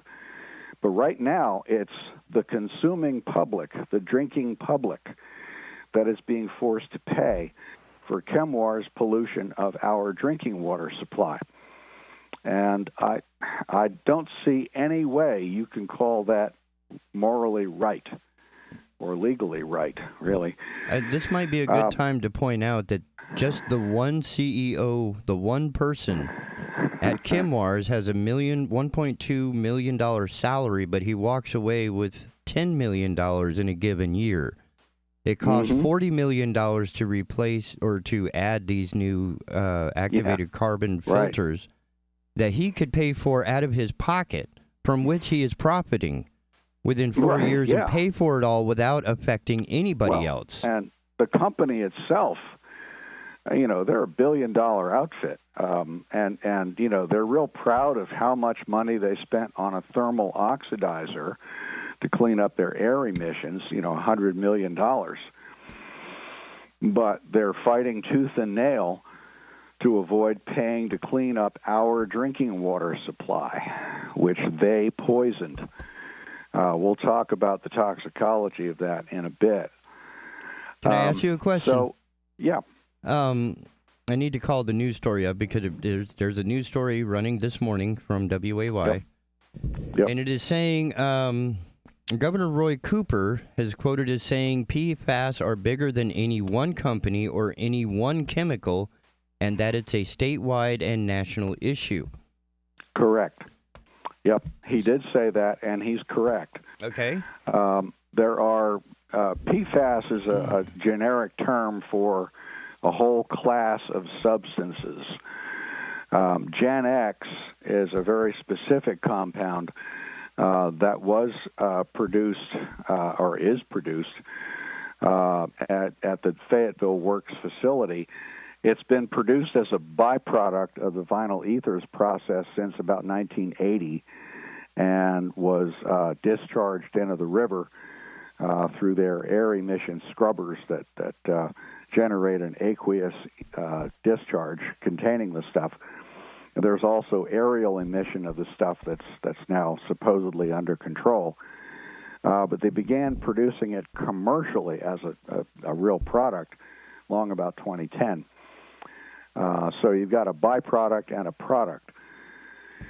And the production of Gen X actually is not the major source of pollution for us. It was the byproduct from this other process. But to address what the governor said, yeah, there are other compounds in the river, a lot of them. Many of them come from chemours, not all. They're what we call legacy compounds, PFOA, P-F-O-A, perfluorooctanoic acid, and PFOS, P-F-O-S. I try to pronounce that to distinguish it from PFAS. That's perfluorooctane sulfonate.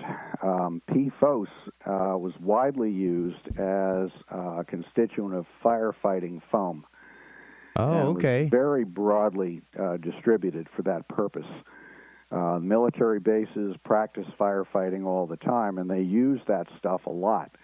It's very effective in forming foams, which are very effective at fighting gasoline and oil fires. When you have a plane crash, you're looking at jet fuel and stuff like that. Right. And you want to put a lot of foam down. You can't really put those fires out with water. You have to smother them with foam. Yeah, you got to. Yeah, and so a lot of firefighting outfits, private, public, military, and civilian, use that stuff for many years, and there's considerable evidence that firefighters have been exposed to PFOS for a long time, and it's a known carcinogen. It's no longer allowed to be used. There are other compounds similar that are in use now, and PFOA has also been essentially banned.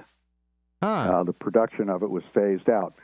We call them legacy compounds because they don't break down in the environment, and so once they're out there, they're out there essentially forever.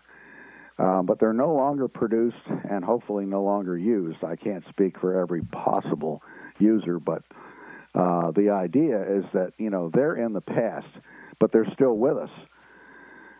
So we find those in the river. Matter of fact, when we have blood testing done for people, we find those compounds in the blood of humans. One of the studies that was done right after the Gen X story broke was a study of the blood and urine of people here in Wilmington. And if I recall correctly, they found really high levels of PFOS and not so high levels of PFOA in those blood samples. They did not find Gen X, but that was a problem of detection limits more than a matter of stuff not being there. But they found really high levels of PFOS in the blood of human subjects here in Wilmington, which is bad news. So, yeah, there's more to it. So he's correct all over. that it's. Are we spending too much emphasis on chemours? Chemours, is the major point source for us. Now, a lot of what they put out there is smeared all over the landscape. I mean, it was distributed by air emissions for decades, comes down in rainfall and as dry particulate deposition, so it's washing off the landscape. I've actually got a grad student looking at that aspect of it, looking at some of the data from the river, and what we're seeing is that as river flow goes up when it rains, the amount of PFAS in the water goes up, not the concentration, but the total amount. So it's washing off the landscape into the river every time it rains. Kind of like my car. The whole watershed. Okay? Wow. Not just the river. It's the whole watershed. The stuff can be taken up by plants. It can be, it sticks to pine needles and stuff like that and washes off when it rains. And so the whole watershed was contaminated by the air emissions. And, of course, the groundwater has been contaminated around the plant, and groundwater moves, and so there are drinking water wells all around the plant that were contaminated by direct groundwater pollution and by aerial deposition. So, it's I don't want to use the wrong analogy here, but it's as if they just, went poof, and the stuff splattered all over the landscape. Everywhere downwind of Fayetteville Works has been contaminated to some degree. And day a by lot day. of that It's not like once. It wasn't like somebody dropped one biscuit. Over 40 years, yeah. Day by day by day by day for 40 years. Exactly. Until they got that thermal oxidizer system set up. And I can only assume that it's doing the job it's supposed to do.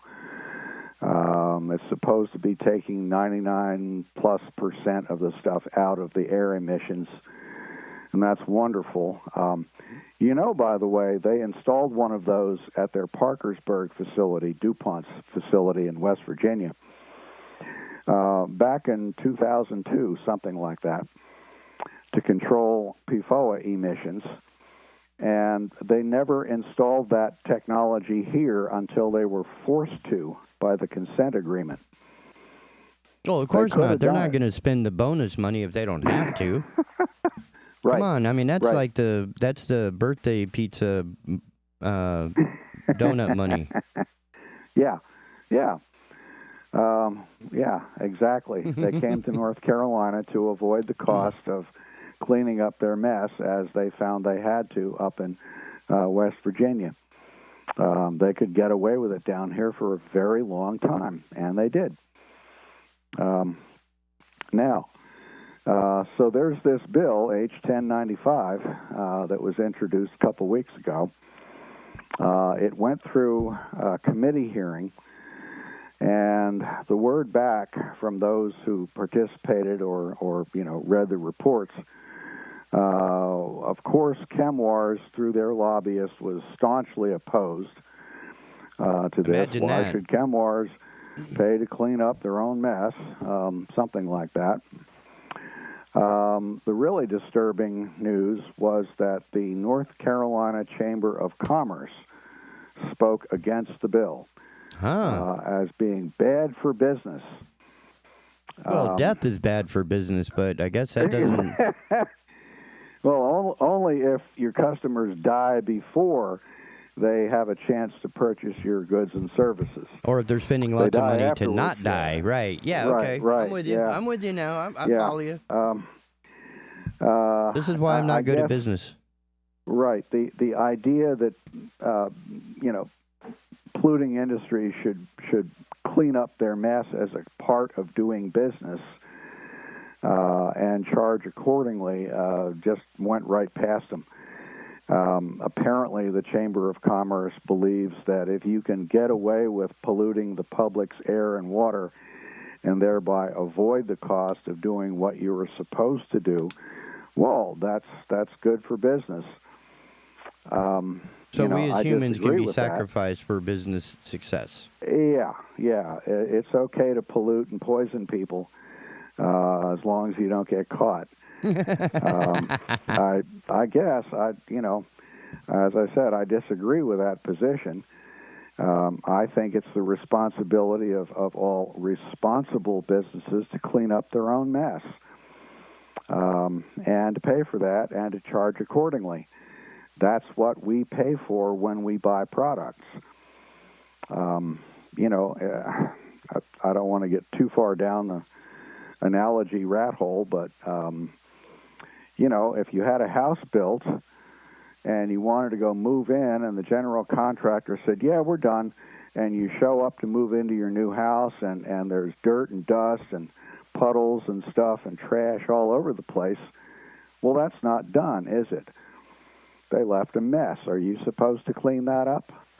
No, of course not. Only No the one- 6-year-olds are expected to clean up their mess. Yeah, we try and teach them that early on in life. Clean up after yourself. That's part of what you do. So, the Chamber of Commerce came out with this position that they oppose this bill to make the polluters clean up their own pollution and pay for it. Do they have an outsourced? Do they have an outsized influence on this? Because I'm hoping nobody listens to them. I have been told that the Chamber of Commerce carries some clout with the legislature. Oh man, this is all bad. Yeah, and of course we have local chambers of commerce here, New Hanover County, Wilmington, so forth and so on. And I think they're well aware, the local folks that is, that PFAS pollution was really bad for business here. When the Gen X story broke, people canceled rental reservations, restaurants had to provide bottled water, the local breweries couldn't sell their beer because it was made with Gen X water. A long list of problems that we had that had definite economic impacts, never mind the human health impacts. Okay, I mean, those are the consumers, though, right? Those are the tourists. Yeah, that's right. And people heard about that and said, "No, I'm not going to Wilmington. Their water's poisoned." And you got to pay for parking. Yeah, that too. It's all getting expensive. You pay with your money and your health. It is, right. Yeah, you come down here and you just deposit your spleen in the bucket and you're good. Right. You didn't need those organs after all. Yeah, we'll talk about some of those organs you don't need in a few minutes, but the very latest I've heard about the bill is that Speaker Moore, Speaker of the House, that is, the North Carolina House, would like to postpone consideration of this bill to the long session. That would be next year. Huh. And typically, because nobody's going to die between now and then. Nothing's, well, they're going to make us ratepayers continue to pay to clean up other folks' pollution from our drinking water for another year, at least. Thank you very much, Speaker Moore. I sure appreciate that, and I'll send you a copy of my next CFPUA bill and see if you'd like to help me with that, seeing as how you're the reason now that it's going to continue to be high. Our water bills are pretty high by most standards. I hear from people moving into town, and it's like, oh, my God, look at what I'm paying for water. Oh, yeah, here in Wilmington, we're on the butt end of the river, and everybody's upstream pollution is our problem to fix. So, but at least we give you something with your water. Yeah, right, restaurants cancer. give you breadsticks, we give you cancer. Right. It's a win-win. Take your pick. So there was another story on the Coastal Review, which is an online newsletter that comes out 5 days a week, and it was an article about how we, in general, the general we, have not done a very good job of explaining to the public the specific health risks from PFAS pollution. I think people understand that Gen X is bad for you, that PFAS compounds are bad for you, but how does that work? In what way? And, right, is it bad for you like chocolate, that it's not so bad until you have too much? Or is it like arsenic that, one little grain is too much? And it's probably more like arsenic. Arsenic is one of the compounds we've discussed, isn't it? Yeah, we have. That's in the river, yeah, And you probably want to avoid eating fish very often from the river because of the mercury, the chromium, and the arsenic. And we're not sure of the source of the arsenic, to digress a little bit. We think it might be geological. We're not sure. We had a student finish a master's degree here just a few weeks ago who looked at arsenic in the Cape Fear River, and I asked him that question. And he said, we're really not sure where the source would be. Arsenic but it's present. is one. It's present. You do find it in treated timbers. It's possible that it's leaching out. That could be where you're getting some of your chromium as well. It could be geological. Arsenic is a naturally occurring material, and you find it coming out of groundwater sometimes. So not real clear. The question then would be how much. We have a drinking water standard for arsenic, and we've got a fish consumption advisory for it. I think it's at 1 part per million for arsenic. I would have to check on that, but in any event, we have an advisory out there, meaning that the fish may contain more arsenic than you should consume on a regular basis. A little bit once in a great while is probably no big deal. Kind of like inhaling the smoke of a campfire. You're not campfiring every day, and you're not sleeping in it.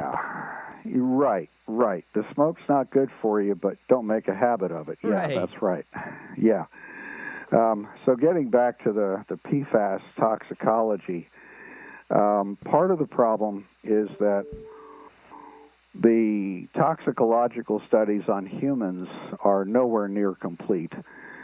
We can't do actual experiments on humans, of course. Where you have one group that you deliberately expose and a control group that you keep away from the stuff. We're not allowed to do that. ChemWars can. ChemWars has done it to us. Right, because everybody over in Georgia, right, where they're not affected by our water, that's your control group. Something like that. Yeah, but that's an experiment in a sense, but it's also illegal to do it deliberately. As long as we're here, probably should be charged with that. So what they do is they relate the amount of exposure they calculate you've had to your risk of coming down with certain diseases. And what has been found so far is that certain kinds of cancers seem to be related to PFAS exposure. Kidney cancer, testicular cancer, speaking of organs you may or may not really need. Well, that would eliminate a lot of issues. Yeah. I think ovarian cancer is in there for you ladies. You may not care about testicular cancer, but, reproductive organs get targeted. Liver dysfunction. I don't know about liver cancer per se, but liver dysfunction. The liver does an awful lot of high-powered metabolic work in the body, and that's where a lot of your detox activities take place. Wait, are you saying that's the organ that takes out toxins from the body that might be introduced? That's one that processes a lot of it, yeah. So I'm guessing that would be a natural, it would be a natural target, not a targeted target. It's since that's what it does, it's at risk. Right. In a sense, liver is your combat soldier fighting against the troops of poison. So that one's going to be affected.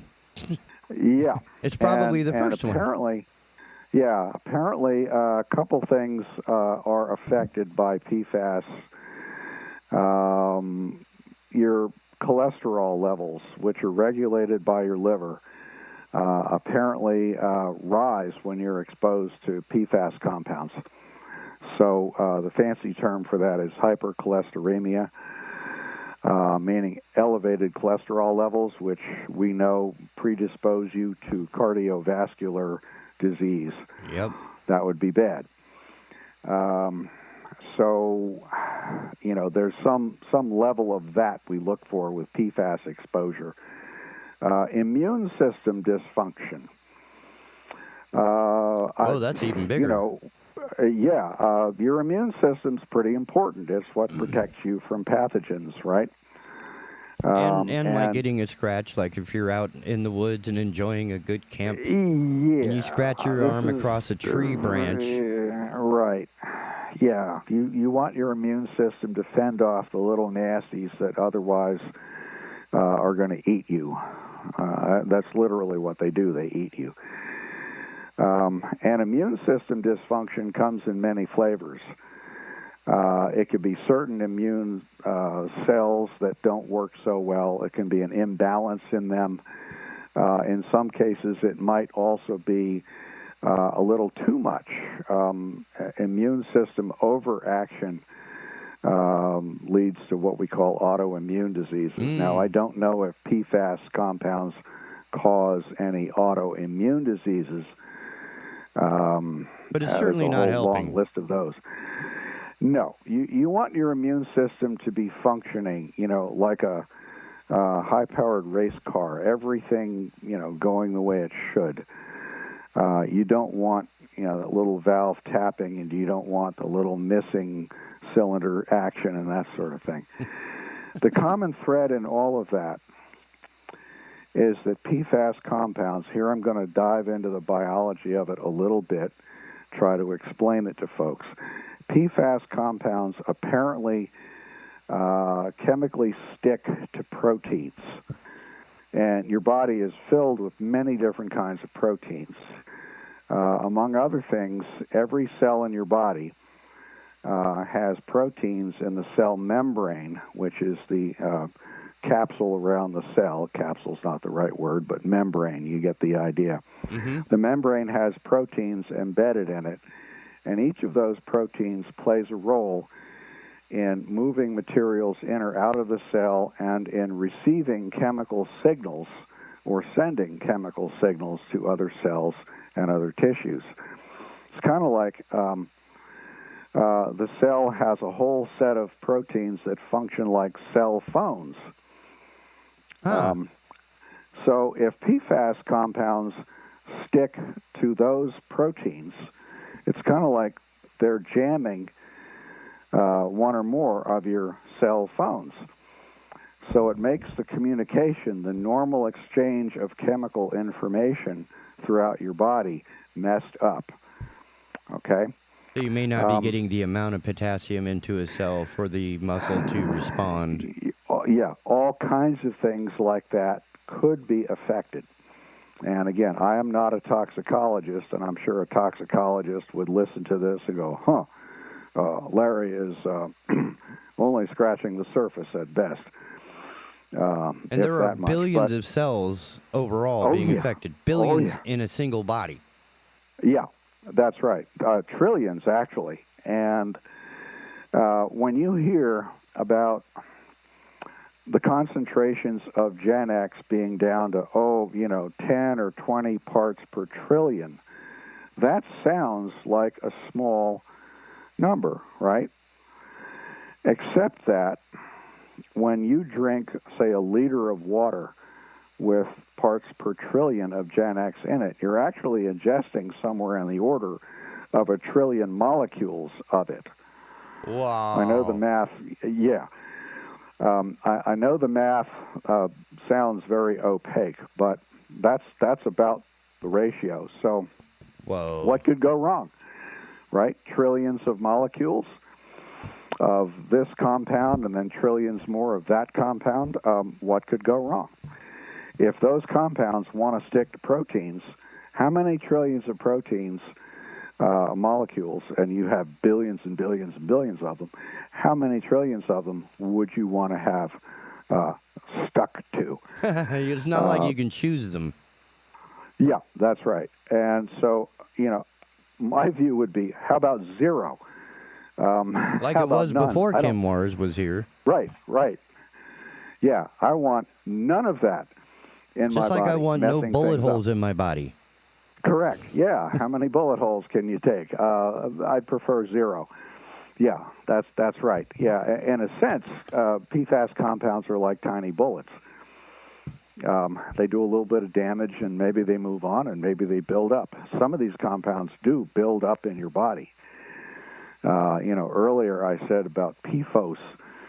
We're finding, parts per billion of that stuff in our bloodstreams. I mean, that's a hell of a lot of stuff. It doesn't sound like a high concentration, but yeah, well, when you turn that around and ask, well, how many molecules is that? I mean, it's an enormous number. Well, and I would present just our testing for blood alcohol on the side of the road, a percentage of 0.08, right? Yeah. That's 0.08 of 1%. Right. But it's enough to cause problems. Like, face planting and huge fines and big lawyer fees. And what's remarkable is that we can actually handle that much of the stuff in our bodies. Oh, some people, getting arrested with 0.3 is like you should be dead. Oh, I know. Yeah, there's some really remarkable numbers come out there. And that's 1/3 of 1%, right? So it's a very small percentage, but it's enough to kill you, or in the case of this guy, kill others. Right. So looking at this percentage, it seems that whether you look at it from the media or Kimwars themselves, they've dressed these numbers in such an embarrassing way, like putting lipstick on a pig to make it attractive. Yeah, they say, parts per trillion, no big deal. Or 99% removal. Well, 99% of a trillion is still a really big number, isn't it? Well, 99% of the bullets not hitting me means I still got hit. 1%, yeah, the 1% is a big number, yeah. So the toxicology remains to be, fully developed. We're working on it, but these studies are incredibly expensive when you're looking at humans. And I bet Kimwars is not going to fund that. Oh, no, they don't want to fund that. That's why it's probably taken so long to get this information, is that nobody responsible. I mean... Right. And see, under the current legal regime, they're required to test the toxicity of only the commercial products that they're going to sell. They're not required to test the byproducts. Or the effluents or the air discharge. Right. Oh. Right. All the byproducts, the PFAS compounds that wound up in the river that were byproducts, they didn't have to test any of those for toxicity. They had reason to believe they were toxic because every time we test a perfluorinated compound, it's like, oh, yeah, that'll kill the lab rats. And so... we had reason to suspect all along that these compounds were toxic. But, saying that something is toxic and understanding fully the toxicology is very difficult. Especially if you're trying to bury one of them. Yeah. Because if we don't understand it, then we can sort of hide it. Right. For example, back in the day when we were beginning to get scared by pesticides, they figured out that DDT not only killed mosquitoes and stuff real well, it was toxic to other animals and even to humans. Relatively, it wasn't that toxic. After we banned it in 1971, we found out years later that it was a hormone mimic, an estrogen mimic. In other words, it behaved like a hormone. So our body recognized it as a hormone and tried to work with it. Yeah, exactly. And that was unknown before we banned it. That only came out, as I said, decades later. And it was like, oh, crap. And hormones work in your body at very, very low concentrations. You don't need much to have an effect. And so, because it's more like a messenger trigger. It just says, hey, I'm low on this, produce that. Right. Exactly. And so, we have found that many of these compounds that we thought were, not as dangerous or, were toxic in other ways turn out to be hormone mimics. The most commonly used herbicide in the world is atrazine. Turns out that is a hormone mimic too. Now, we use it as a herbicide. We don't spray it on people. but you can be exposed to it. It's in the river, by the way. Oh, another joy. Atrazine. Yeah, that's right. Fortunately, that is a compound that the treatment process does remove. Okay. Fortunately. So that's not a complaint the striped bass would have with Chemwars. That one's a non-issue. No, they'd have a beef with somebody else over that. Yeah. I mean, it's a widely used agricultural chemical. It's very long-lived. It'll percolate through the groundwater into the river, and we do see levels of it that are toxicologically interesting. I'm quoting my colleague Suzanne Brander, who did some work on that stuff, and showed her some of the numbers, and she said, "Oh yeah, that's up in the active range." Wow. So yeah. So we have a cocktail of compounds in our drinking water.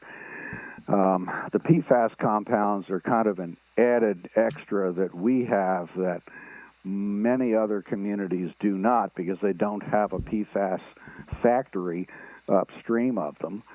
PFAS compounds are widely distributed, so it is correct to say that it's a national and international problem. But we here in Wilmington, unfortunately, are the poster children for it. And that's not fair, We didn't sign up for that. And morally, legally, ethically, the polluters who did that to us ought to pay for it. They ought to pay to clean it up. And if they want to be good neighbors, that's what they should do. And in the meantime, they're forcing us to pay for it, not just in terms of our water bills, but in terms of the health impacts that many of us may have suffered. Now, is there anything that we or the listeners can do in response to the 1095? I would say get on the phone to your legislators, and if they've sponsored the bill, our local delegation's all in favor of it from what I hear. Thank them for that and encourage them to keep pushing. I would say talk to your Chamber of Commerce folks and say, this is an important Dead consumers don't spend money. That's right. Sick consumers only spend money on hospital bills. They don't go to the movies and stuff like that.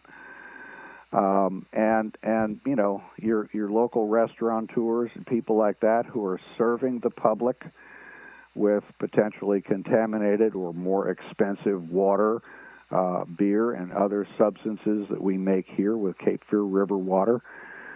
All of us are ratepayers for the water utilities unless you're on your own well. And then maybe you want to have your well tested for PFAS, by the way, because Chemwars found ways to pollute even well water with their air discharges. And we're in the process of trying to evaluate how widespread a problem that is. So I would encourage listeners to, again, contact your business contacts, your Chamber of Commerce types, your elected reps, and make sure they hear it loud and clear. Because when those folks go to Raleigh and say, I'm getting an earful from my constituents, they don't want to wait another year for relief on this. They're upset over how much they're having to pay and their water bills and everything else, and they're upset about their health troubles. Maybe we can turn this around and get this done. I will say this, that the state is taking its own action through DEQ, and they've developed a set of plans for establishing standards for drinking water, which is real important. Their standard, our standard, and the healthy standard. That's right. They're going to develop groundwater standards, and they're going to develop surface water standards. And the idea is then you have a set of target numbers that allow us to control discharges, allow us to require cleanups, and allow us to require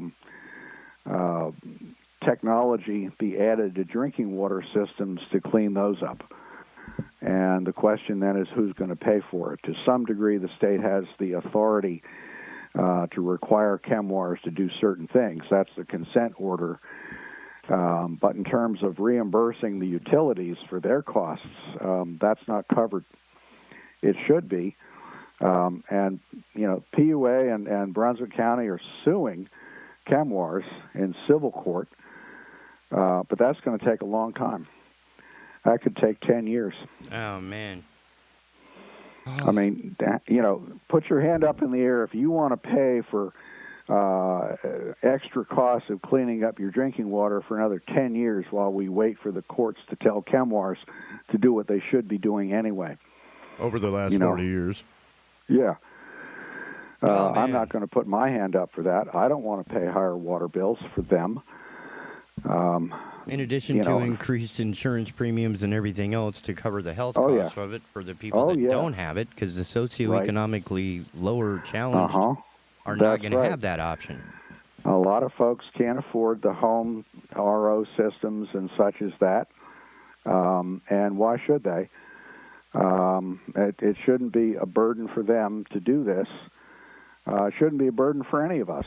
And they should be allowed to eat the fish out of the river free of, fear. Right. So a lot of the damage is so far widespread that maybe another 10 years is no big deal. I mean, they're already dead. They're already poisoned. What concern now? You always have to think about your children. We want them to grow up in a safer world.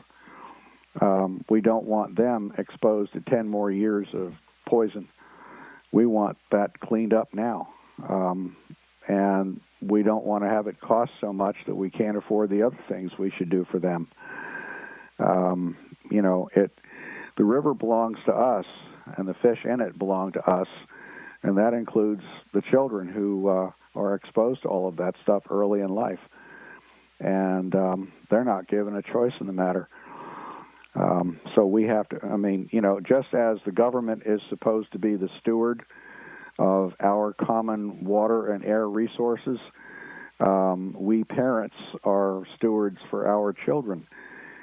We're supposed to do everything we can to protect them from these threats because they can't do that themselves. So, again, there's an obligation here. And ultimately it falls on the source of the trouble. Stop doing that. Stop poisoning my kids. Stop poisoning my water supply. Stop forcing me to pay for your mess. And that's, I only because I'm looking at the clock I could easily go another day, but a lot of the information is available at CapeFearRiverwatch.org. Correct? Yep, that's right. The schedule of the events coming up, because you have more of the Saturday, I forgot the name of it, the Saturday. We have cleanups and we have paddles. This Saturday should be the cleanup. I forget the location. It was one that I did not recognize. But if you go on the website, you'll see where the cleanup will be. And we provide the litter bags and litter picker-uppers and gloves and all that sort of stuff. And we just look for volunteers to come out and help clean up our community. And, we do this as a service and as an educational kind of activity so that people are more aware of the nature of the problem. And that's definitely on the website. More information, everything you want to help protect our river, CapeFearRiverwatch.org. Dr. Cahoon, I thank you again for your time this week. You're very welcome. Every week is eye-opening, sometimes for the good, sometimes for the not-so-good. But all of it is necessary for us to get a good handle and to handle, correct this behavior. Right. So people, and inform please. Public. Yeah. And get a hold of the chambers, the Chamber of Commerce. Right. This is bad for business, ladies and gentlemen. Yep. So please call your representatives, get a hold of the CapeFearRiverwatch.org, and see if we can't get this situation cleaned up. Woo! Well, thank you so much, ladies and gentlemen. That'll do it for this morning here on the Asylum.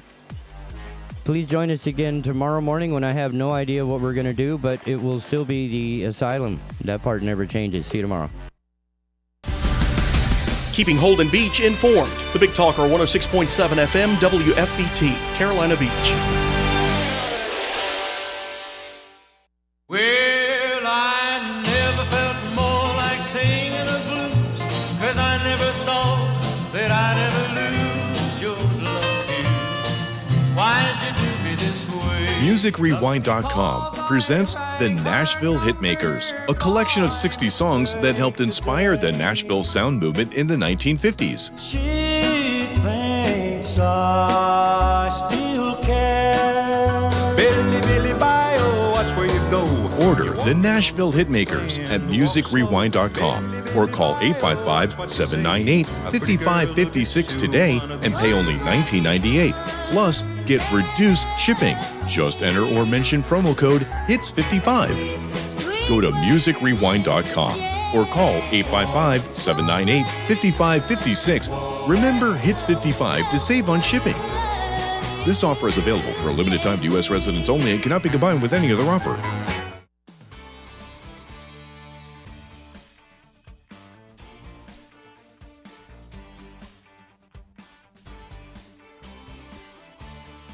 Hello, I'm Matt Bennett with WWAY News. New concerns today after Novant New Hanover Regional Medical Center issued an internal facility alert Monday